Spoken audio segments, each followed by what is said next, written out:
Morning. Morning, Mike. My name is Marshall Young, and I'm presenting on the I/O technology topic. So, what is an I/O device? Anybody know? Mouse and keyboards, is it an input and output device? More specific than that. Like a mouse or a monitor? Anybody else want to? Printer. Printer? Go ahead. Basically anything that allows you to interact with the computer. Spot on. Yeah.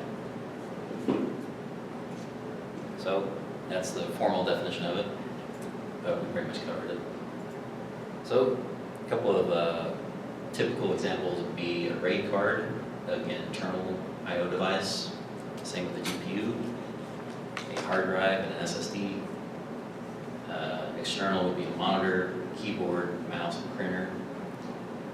All these things either deal with input or output.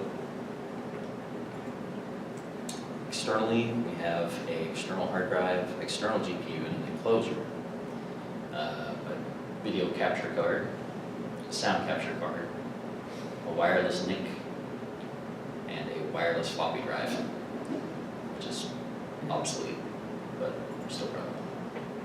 We have a vast variety of connectors, even today. These ones over here, composites, they mostly deal with obsolete technologies that deal in lower resolution video and inferior sound quality. This 3.5 jack here will cover most of your headphones that use 3.5 jack compared to USB. This is a DVI connector. It is another type of video and audio signal connector for your I/O devices such as monitors. Thunderbolt cables, usually associated with Apple, and I won't be covering it that much. It's a very good connector as far as data transmission rate, and the same goes for eSATA.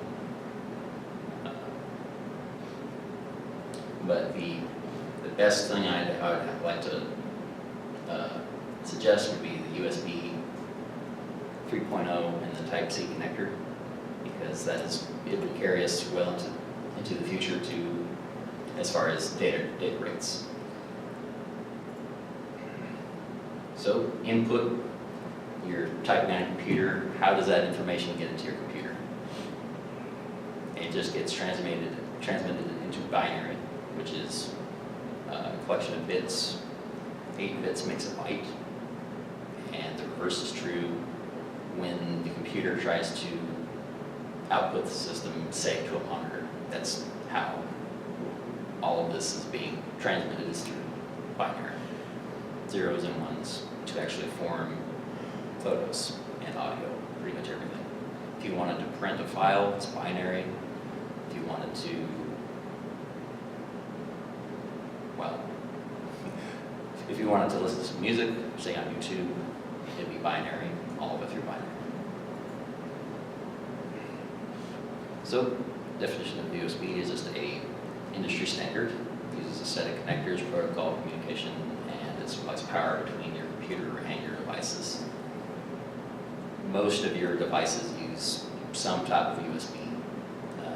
Printers, headsets, game controllers, some of those GPUs, the external ones, use USB Type-C, some of them use Thunderbolt.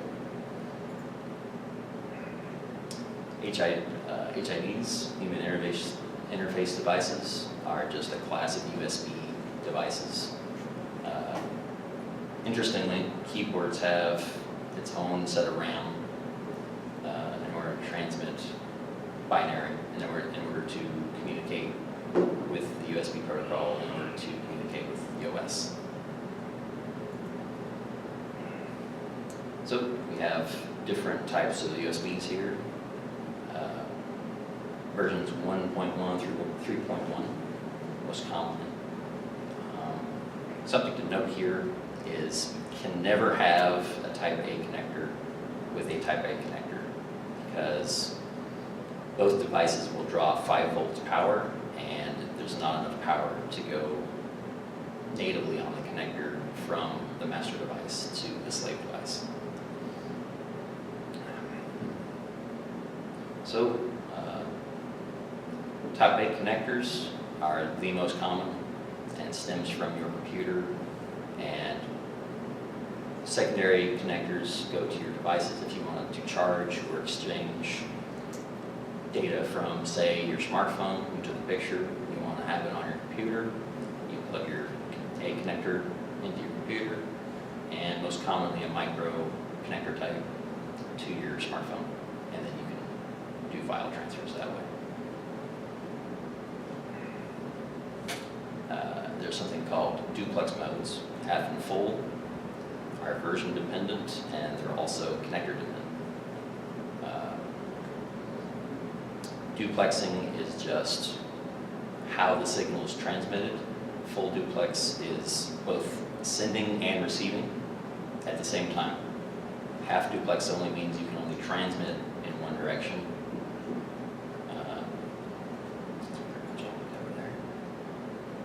Then HDMI is probably one of the most common video connector types for PCs or any other interface type.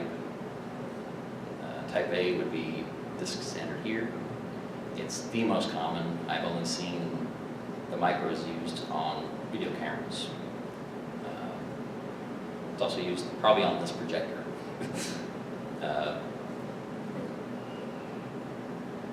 It will send video and audio, and it has a special use case for automotive for diagnosing. DVIs would be your digital visual interface. It has a variety of standards, a variety of connectors. Most commonly would be DVI-D single link. Single link just means you're just using a different number of pins. 18 pins to transmit less resolution, less data, and dual link 24 pin for more data, which results in higher resolution. SATA would be most of your internal devices and a lot of your external mass storage.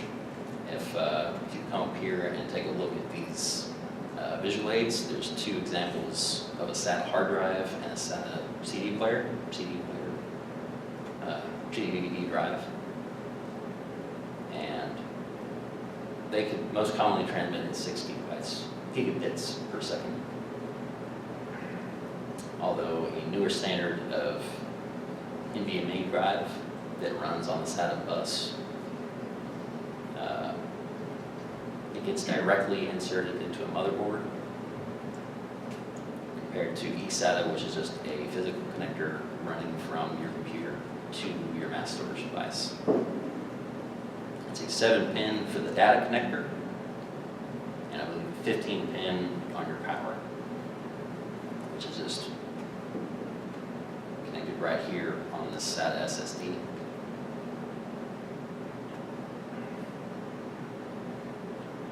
PCI Express expansion cards will fit in PCI Express expansion slots.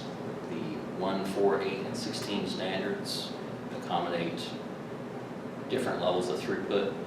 So if you wanted to add a graphics card to your computer, most commonly it's going to be a 16 by slot. And it's the highest throughput available for you to process really intensive graphical loads. And that's an example of it right there.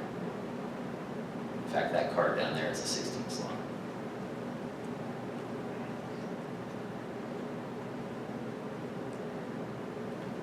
So on this particular motherboard, you have composite audio jacks to run your 7.1, 5.1 speakers. You can insert your microphone, your headset. This right here is a VGA. It's mostly outdated, and it covers the lowest resolution types, lowest transmission rates of between the two. Here's an example of the eSATA, which uses the same standard as internal SATA. The 1.5, 3.0 gigabit per second, and 6 gigabit a second.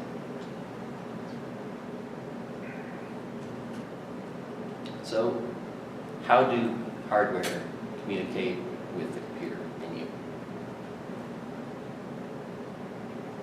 Anybody venture a guess? Okay. So it deals with interrupt requests, which just establishes priority with your CPU. Without these requests, the processor would probably just ignore your keyboard input or mouse input due to the clock inside the CPU, which is a wire. It's in a constant on and off state. Gigahertz is just a measure of that clock. So gigahertz, giga is a million, or billion, excuse me, and hertz is times. So it's a billion times per second for a gigahertz. Most CPUs are 3 gigahertz, so 3 billion times per second on and off the clock. The hardware has to find time to get in between to have that processor process the hardware request for your keyboard. So that clock is on and off, on and off, on and off, on and off. And IRQs just make it so CPUs will actually hear your hardware. So you can actually see typing or move the mouse. And you can actually look this up in Device Manager.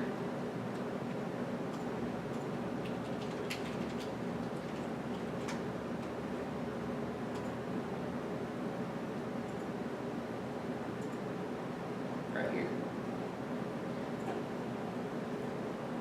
All of these have memory addresses, which are all expressed in hexadecimal format.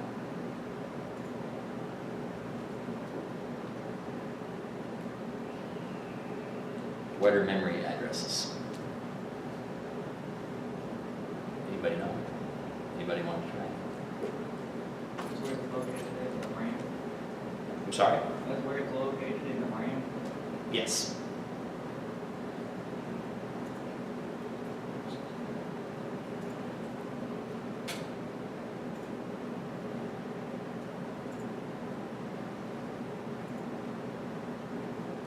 Okay, so DMA just makes it so if you wanted to negate the clock process altogether, you don't have to send an IRQ in order to speed up response time. You can do that through direct memory access, which just takes your whatever you need to input and have it processed directly into RAM and write it to your secondary storage, which would be a hard drive or an SSD, save it for later. So it's processed faster. And that'll be it.